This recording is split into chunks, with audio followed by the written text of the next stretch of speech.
شريك له وأشهد أن سيدنا محمدا عبده ورسوله النبي الأمين. Bersyukur kita kepada Allah Subhanahu wa taala. Allah masih beri kita kesehatan juga kesempatan untuk kembali hadir di masjid ini dalam mengisi malam Ramadan kita. Tanpa terasa malam ini kita sudah memasuki malam yang ke-15. Jadi kalau bermain itu harus separuh waktu ya. Mudah-mudahan 15 malam terakhir ini dapat kita manfaatkan, kita maksimalkan ibadah kita kepada Allah Subhanahu wa taala. Amin. Tidak lupa kita berselawat kepada baginda Rasulullah sallallahu alaihi wasallam serta beri salam kepada beliau. Allahumma shalli ala sayyidina Muhammad wa ala sayyidina Muhammad. Assalamualaikum ya Rasulullah. Assalamualaikum ya Rasulullah. Assalamualaikum ya Habibullah. Dengan memperbanyak salawat dan beri salam kepada baginda Rasulullah. Pertama kita mengharapkan pengakuan baginda Rasulullah kita sebagai umatnya, dan terlebih lagi kita mengharapkan syafaat baginda Rasulullah tersebut. Bapak-bapak, ibu kaum muslimin dan muslimat rahimakumullah, sebagaimana biasa sebelum kita melanjutkan salat tarawih dan witir, terlebih dulu kita akan mendengarkan sabda Allah yang pada malam hari ini akan disampaikan oleh Ustaz kita Yusri Mubarak Kasih. Alhamdulillah beliau sudah berada di masjid kita ini. Namun sebelum beliau menyampaikan tausiah kepada kita bersama, pertama kami akan menyampaikan bahwa hasil infak kita pada malam ke-14 pada malam kemarin, yaitu untuk pembangunan masjid sebesar Rp2.237.000, sedangkan untuk anak yatim Rp1.120.000. Segala infak yang telah kita terima untuk masjid ini dari kaum muslimin dan muslimat, kita bacakan Al-Quran. Semoga yang telah berinfak untuk pembangunan masjid ini, mulai dari memuatafkan tanah sampai masjid untuk berdiri seperti ini, kita bacakan Al-Quran. Semoga yang telah berulama Allah, infak-infaknya di masjid ini dijadikan amal jariah. Semoga Allah lapangkan kuburnya, jadikan kuburnya bagi teman-teman surga Allah Subhanahu wa taala. Dan yang bagi berinfak untuk masjid ini masih bersama kita di dunia fana ini, kita doakan semoga Allah lapangkan rezekinya. Yang sakit kita doakan semoga Allah berikan kesembuhan. Yang lainnya urusannya sakit semoga Allah lancarkan. Allah hasilnya Al-Fatihah. A'udzubillahi minasyaitonir rajim. Bismillahirrahmanirrahim. Alhamdulillahirabbil alamin. Arrahmanir rahim. Maliki yaumiddin. Iyyaka na'budu wa iyyaka nasta'in. Ihdinas siratal mustaqim. Siratal ladzina an'amta 'alaihim ghairil maghdubi 'alaihim waladdallin. Amin. Kemudian kami juga menyampaikan dari panitia kurban, kita sudah buka awal, lebih awal buka bagi masyarakat yang ingin berkurban. Mudah-mudahan dapat fadilah Ramadan untuk niat kurban. Biayanya sekitar 12,5 sampai 3 juta. Kalau nak berhajat, berniat untuk beribadah kurban nanti di bulan Zulhijjah, sampaikan kepada kami pengurus. Mudah-mudahan dengan niat bersama di bulan Ramadan itu semoga Allah sampaikan ini. Jadi bisa diansuaya, kalau nak ansuaya di dalam bulan haji sudah saya, ayo bulan kan. Kalau 2 juta 5 ya bagi 8 minggu, kalau minggu 30.000, 1.000 kan. Kalau pulsa paket, lebih boleh. Kalau bagi apa-apa yang mau, lebih banyak yang mau. Jadi bagi siapa berniat, mari kita sampaikan kepada pengurus untuk ibadah kurban kita pada tahun ini. Kemudian untuk zakat fitrah kita nanti kita akan buka pada 20 Ramadan di pos Masjid Asal. Jadi marilah kita sama-sama pertama menginfakkan sebagai harta kita untuk masjid kita ini, dan bagi berniat berkurban sampai kepada pengurus. Mudah-mudahan Allah senantiasa melapangkan rezeki kita, Allah sehatkan badan kita senantiasa kita istiqomah dalam menjalankan ibadah kepada Allah Subhanahu wa taala. Untuk petugas salat sunat tarawih kita pada malam hari ini, untuk imam kita nanti yaitu Ustaz Nurul Huda, kemudian untuk bilangnya itu Bapak memang tidak seperti ini. Namun sebelum kita laksanakan sholat terakhir witir, terlebih dahulu kita dengarkan tausiah Ramadan yang akan disampaikan Ustaz Ismi Muhammad. Kepada Ustaz, pada tempat kami persilakan dan kami sudahi. Assalamualaikum warahmatullahi wabarakatuh.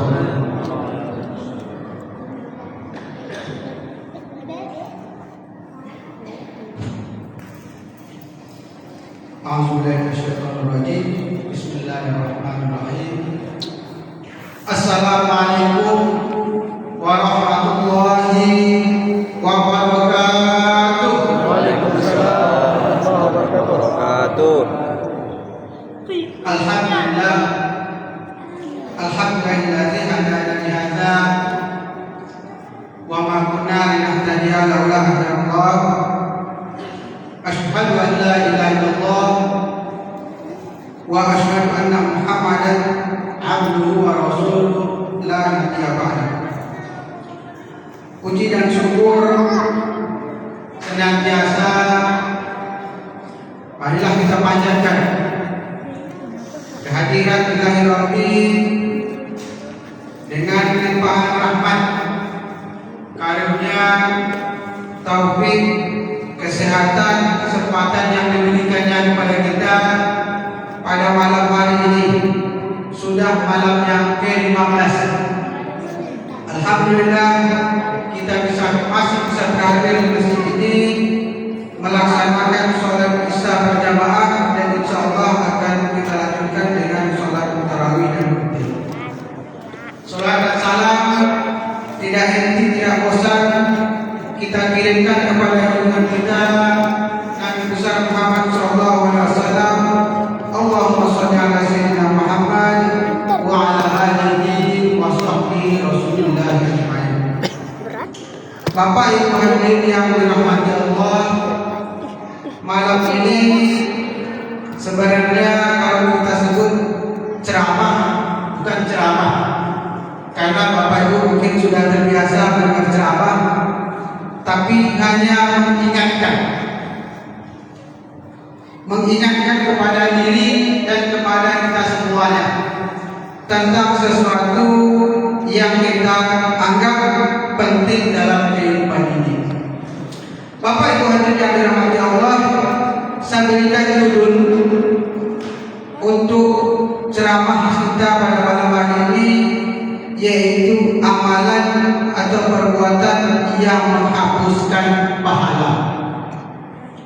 Bapak Ibu hadirin yang dirahmati Allah, mungkin sudah banyak, mungkin lagi, memang sudah banyak para mubalik kita menyampaikan banyak amalan yang kita lakukan bisa menambah pahala puasa, bisa menambah pahala kita selama bulan Ramadan ini.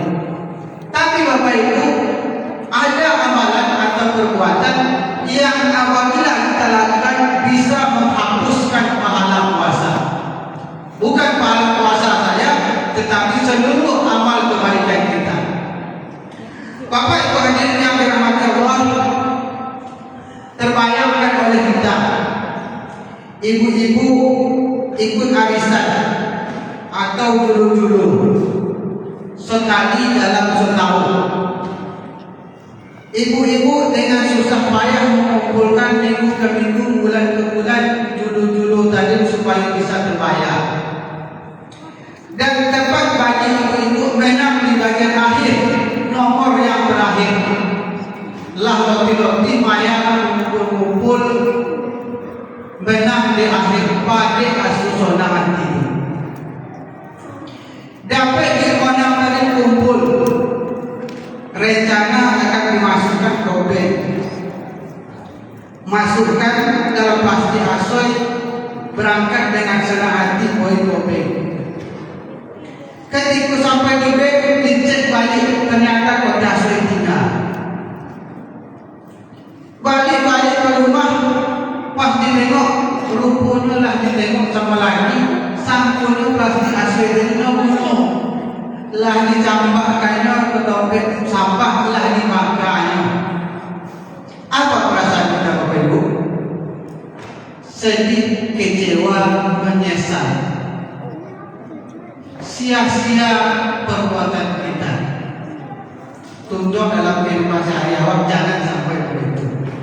Tapi itu contoh perbuatan yang sungguh-sungguh kita lakukan, tetapi akhirnya sia-sia. Bapak Ibu hadirin yang dirahmati Allah, terbayangkan oleh kita. Itu kalau kita di sini hari-hari biasa tadi yang saya ceritakan, seandainya kita bermohon tidak di akhirat nanti, Bapak Ibu hadirin yang dirahmati Allah, malaikat datang kepada kita memberikan catatan amal kita di dunia dengan tangan kiri, dilemparkan ke kita dari belakang kita. Kata malaikat, ini amalan kamu, kok amalan itu, amalan bang, amalan haji, amalan ujang, amalan ahli. Pas dicek, pas ditengok, puasa naik, semayang banyak, haji naik, umroh naik. Tapi ketika dilihat di bagian akhir, jumlah terakhir nol, tidak ada, hapus semuanya. Ibu-ibu, gimana tanggapan kita ibu? Kecewa kita? Pasti kecewa. Apa yang terjadi? Allah telah hapuskan semua amalan kita yang ada di dunia, sehingga saldonya tinggal nol, tidak ada lagi. Kecewa kita. Pertanyaan kita adalah, apa perbuatan yang bisa menghapuskan amalan kita ini sehingga tidak ada lagi tinggal? Bapak Ibu hadirin yang dirahmati Allah, dalam Al-Quran surah Az-Zumar Allah telah menyampaikan contoh perbuatan yang bisa menghapuskan, tidak hanya sedikit saja, tapi bisa menghapuskan semua amalan kita. Walaqad uhiya ilaika wa ila alladziina min qablika la in asyrakta la yahbatanna 'amalaka wa la takunanna minal khasirin. Dan sesungguhnya Allah telah diwahyukan kepada Muhammad dan kepada nabi-nabi sebelum kamu. Apa kata Allah? Sesungguhnya jika engkau mempersekutukan Allah, niscaya akan hapuslah amalmu, dan tentulah engkau termasuk orang-orang yang rugi. Maka kata Allah, kalau kita melakukan amalan syirik, maka Allah akan hapuskan amalan kita. Bapak Ibu hadirin yang dirahmati Allah, kalau kita lihat riwayatnya, Abu Jahal dia punya amalan, ada, dia tinggal di kota Mekah, tawaf selalu, haji ikut dia, umroh ikut dia, tapi Allah cak dia, Abu Lahab tabat tiada lagi hati wajah, celakalah kata Allah kedua tangan Abu Lahab, dan benar-benar celaka dia. Kenapa Bapak Ibu? Yang pertama adalah dia tidak mengakui Allah dan Muhammad sebagai rasulnya. Yang kedua, dia percaya Allah tapi mensekutukan juga. Dia lakukan tawaf juga, tapi menyembah patung dia lakukan juga. Maka kaum musyrikin kita sebut musyrik karena mereka menyembah Allah juga, menyekutukan Allah juga, menyembah kepada selain Allah. Bapak Ibu yang dirahmati Allah, itu contoh di masa Nabi. Kalau di masa kita ada nggak contohnya? Bapak Ibu yang dirahmati Allah, salah satu contoh kata ulama yang syirik besar adalah, Bapak Ibu, awak uang boy ke masjid, awak boy ke masjidnya, uang semayang, awak semayang, uang boy ke gereja, awak uangnya, uang boy ke wihara, awak boy. Maka itu termasuk di antara syirik besar yang menghapuskan amalan kita. Bapak Ibu hadirin yang dirahmati Allah, lain orang itu,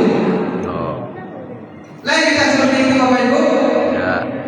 Tidak, alhamdulillah, maka kita terlindungi dari syirik besar, aman dari syirik besar.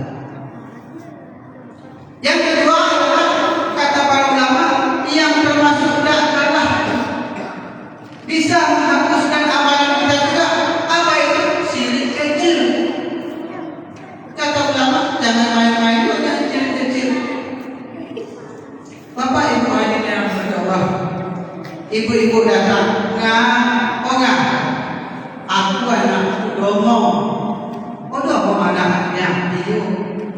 Aku juga punya anak. Oh, anak yang tua. Di mana tua lah? Nah, dokter pergi lah kamu. Elok yang siapkan bunga 7 kuntum. Apa le? Air 7 biji. Ayam hitam si kuah. Lain kita seperti itu Bapak Ibu. Lain yang mana itu? Lain sirik besar alhamdulillah kita terlindungi. Tapi sirik kecil belum tentu. Ada sebagian kita, kalau kita lihat di ketongan lain sirik kecil. Kalau Bapak Ibu pakai Honda, jalan pakai Honda, tiba-tiba push, Allah tiba, lain tinggalin kan? Tidak ada habis. Tapi kalau tujuh cepat, anehnya lain Bapak Ibu, lain tidak langsung habis, tapi bocornya lama-lama habis. Yo, sirik kecil pun sama. Kalau dibiarkan lama-lama menghabiskan pahala juga. Jadi makanya kita perlu berhati-hati. Poin berhukum tanya, toko anak domo. Lain oleh di samping rumah ada janji. Kata janji, adi memperas damon. Tidak ada lomong tu. Nak bersayu dia. Nak terukut dia. Nak pakai ayam hitam dia. Berjalan dan menikah kita Bapak Ibu. Nah, kata para ulama itu contoh sirik kecil. Bapak Ibu hadirin rahmatullah, kalau ibu kalau kita bapak-bapak, boy haji, boy umroh, semayang kan aku balik dari haji, tengok aku punya tanah lebar, kebun sewat, sawit-sawit lain, tengok kita, situ punya situ, punya situ, nak tanah kebun sawit, tak kawan, ikut tanah aku hanging loh. No bisa semarang tanah, ikut Polungo, aku tuh darahnya. Siaplah darahnya. Ada kita Bapak Ibu? Ada. Pertanyaannya, kalau darahnya, ke siapa kita serahkan darah kami itu? Lain ya Allah Ta'ala? Anda. Lain Allah Ta'ala memerintahkan hadirkan darah kami lain? Anda. Kenapa kita lakukan? Tidak ada Allah perintahkan darah kami. Allah perintahkan pada kalau mau berkorban pada harinya. Hari raya Idul Adha, berkorbanlah. Inna a'tainaka kautsar fasholli lirabbika wanhar. Salatlah kamu dan berkorbanlah. Kata aja kita jangan nak berkorban kumpulkan duit. Jangan korban untuk batang air, pinggir sungai dan sebagainya. Berarti kita memberikan persembahan bukan kepada Allah Ta'ala, tetapi kepada selain Allah. Apakah dia menghapus semua amalan kita? Enggak, secara total tidak. Tapi ibarat baik dia bocor, ada paku. Kalau kita biarkan lama-lama habis tuh juga. Nak rumah. Perlu pakai buah pisang. Dicobain dulu ayam jantinnya. Lain itu Allah Ta'ala ayam bisa di rumah kita. Tidak. Siapa melakukannya? Kita. Maka ketika Allah tidak memerintahkan, maka jangan kita lakukan. Setelah takbir Allahu Akbar kabira walhamdulillahi katsira wa subhanallahi wa bihamdihi. Inni wajjahtu wajhiya lillazi fatara samawati wal arda hanifa wa ma ana minal musyrikin. Sesungguhnya aku, diriku, ibadahku, salatku, hidupku, matiku hanya untuk Allah Ta'ala.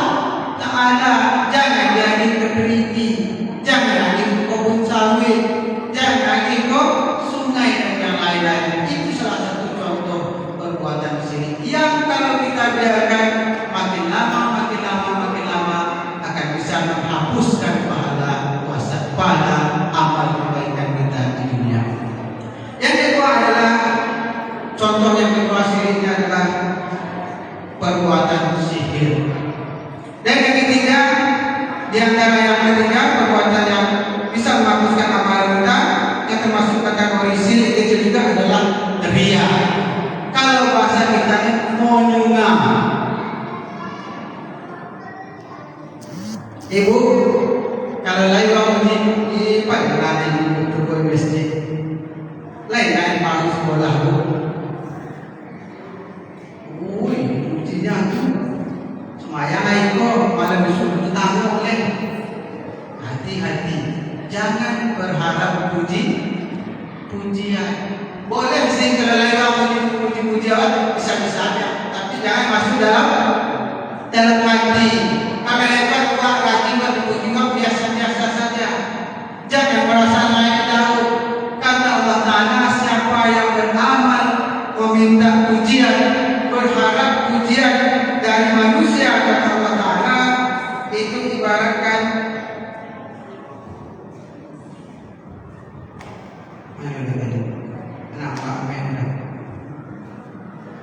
kata Allah SWT, perumpamaan orang-orang yang berbuat disebabkan karena dia mengharapkan pujian dari orang lain atau menyunah, kalau bahasa kitanya adalah ibaratkan seseorang atau ibaratkan debu atau tanah di atas batu yang licin, lalu dia diterpa hujan. Apa yang terjadi Bapak Ibu? Kalau dia tanah debu di atas batu yang licin diterpa oleh air hujan, maka makin lama makin lama hilang hingga tidak ada bersisa lagi. Demikianlah contoh perbuatan yang kita lakukan bukan karena Allah, tapi mengharapkan pujian atau sumbangan atau harapan akan dipuja-puji oleh orang lain. Bapak Ibu hadirin Allah, mumpung ini adalah bulan Ramadan, bulan Maghfirah, bulan yang tempat kita mengumpulkan pahala. Sebagian dari kita mungkin pernah melakukan perbuatan-perbuatan yang seperti yang saya sampaikan tadi. Sebagai manusia tentu ada salah dari kita. Namun sebaik-baik kesalahan, sebaik-baik kehidupan kita adalah senantiasa kita bertobat kepada Allah Ta'ala dan memohon ampun kepadanya, berjanji untuk tidak mengulangi perbuatan tersebut di masa yang akan datang. Billahi taufiq wal hidayah. Assalamualaikum warahmatullahi wabarakatuh. Waalaikumsalam warahmatullahi wabarakatuh.